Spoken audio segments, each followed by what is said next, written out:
Ovog jutra govorimo i o značaju fizičkog vaspitanja. Još jednom nam se javlja naš Ljubomir Đekić. Ljubo, još jednom dobro jutro. Nadam se da se sada bolje čujemo. I ja se zaista nadam da se sada čujemo, a svakako pričat ćemo malo o sportu, o ženskom fudbalskom klubu Gračanice, ali i o važnosti, koliko je zapravo važno da se deca bave fizičkom aktivnošću. Iz tog razloga moj sagovornik je Milena Krstić, profesor fizičkog vaspitanja. Milena, hvala puno na izdvojenom vremenu što govorite za jutarnji program RTK2, pa evo na početku našeg razgovora pitao bih vas zapravo koliko je važno da se deca bave fizičkom aktivnošću. Pa i sami smo svedoci da je ovo vreme digitalizacije i da većinu vremena u toku dana našoj deci pažnju zakupiraju telefoni, a da vrlo malo ili gotovo uopšte fizička aktivnost nije prisutna kod dece. A onda za posledicu toga imamo razne deformitete kod dece.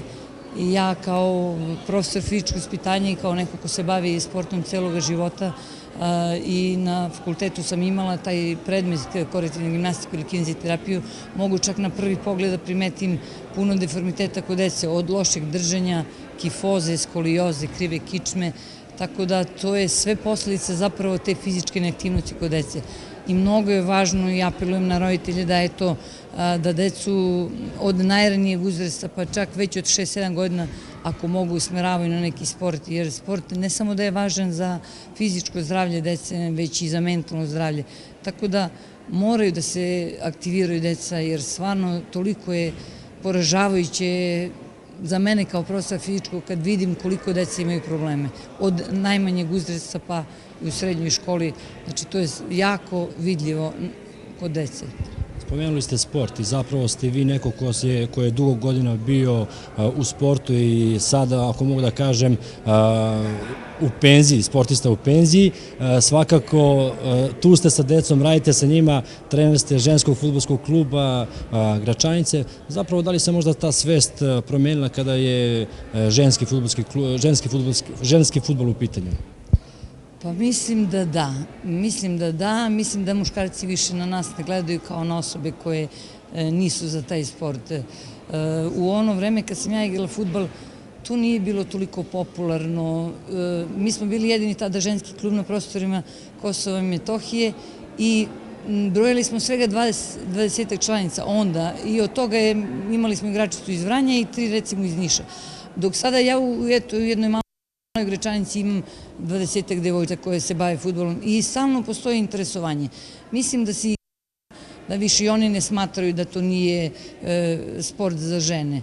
Ja sam uvek govorila i ranije da ako je rukomet sport za žene i ragbi, zašto ne bi bio fudbal? Vidite da sada na fudbalskim utakmicama ženskim ima i po nekoliko hiljada gledalaca, čak u Americi imate više na ženskom fudbalu navijača nego na muškom. Tako da mislim da da.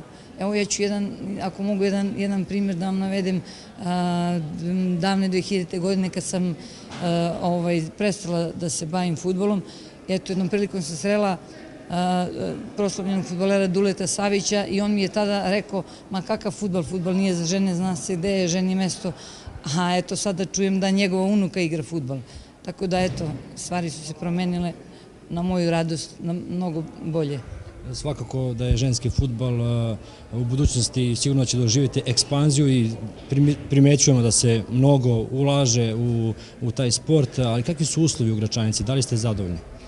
Pa ne mogu da kažem da nemamo uslove, s obzirom na to kad vidim kako drugi klubovi recimo treniraju u sali za fizičko vaspitanje ili napolje na poligonu, mi mogu da kažem da imamo dobre uslove, imamo teren, imamo balon salu. Sad imamo tu možda drugi problem, problem su najviše rekviziti, lopte, čunjevi i tako to je ono što nam hvali i recimo te, ne znam, dresovi, trenerke, tako.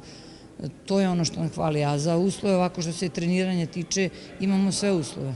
Da li postoji još neki ženski fudbalski klub na Kosovu i kakva je zapravo saradnja s njima? Nedavno smo saznali da imate dobru saradnju sa ženskim fudbalskim klubom iz Leška, pa eto malo da nam pojasnite taj vaš odnos. Da, nedavno se oformio ženski fudbalski klub, odnosno ženska fudbalska akademija Latica iz Leška i s obzirom da mi nismo se bavili aktivno fudbalom, nismo igrali ligu, moj klub ženski Gračanica, mi smo se njima priključili i od pre 2 meseca kada su krenuli da treniraju, naše devojčice tamo idu na trening i registrovane su i tako nastupaju sada za ženski klub Latica i igramo razvojnu ligu Srbije. Za sam kraj razgovora pitao bih se još samo koji uzrast može da trenira, na koji način se može priključiti i kada imate treningi. Pa mogu da dođu devojčice već sa 7 godina i sve one koje vole da igraju fudbal, nikad nije kasno. Mi sada u razvojnoj ligi uzrast je od 2010. pa do 2013. godišta. To je one koje mogu da nastupaju, ali svakako imamo i mlađe članice 2014. jer već sledeće godine one će moći da nastupaju. Tako da, eto, apelujem na sve devojčice koje vole da se bave ovim sportom, da dođu, da se oprobaju, a ja sam tu da im svoje znanje prenesem. Hvala vam puno, ja vam želim puno uspeha u narednom periodu. Hvala vama. Pozdrav. Tanja, bila je to Milena Krstić, profesor fizičkog vaspitanja, ali i trener ženskog fudbalskog kluba u Gračanici. Čuli ste njen apel, a ja ću svakako da iskoristim priliku i da pozovem sve devojčice, a i da kažem roditeljima da fudbal nije samo za dečake, već kako ste mogli da čujete, sigurno da će ženski fudbal biti budućnost, tako da još jednom pozivamo sve one koji su zainteresovani da se priključe ženskom fudbalskom klubu. Tako je, Ljubo. Hvala na ovom uključenju, na svim ovim informacijama.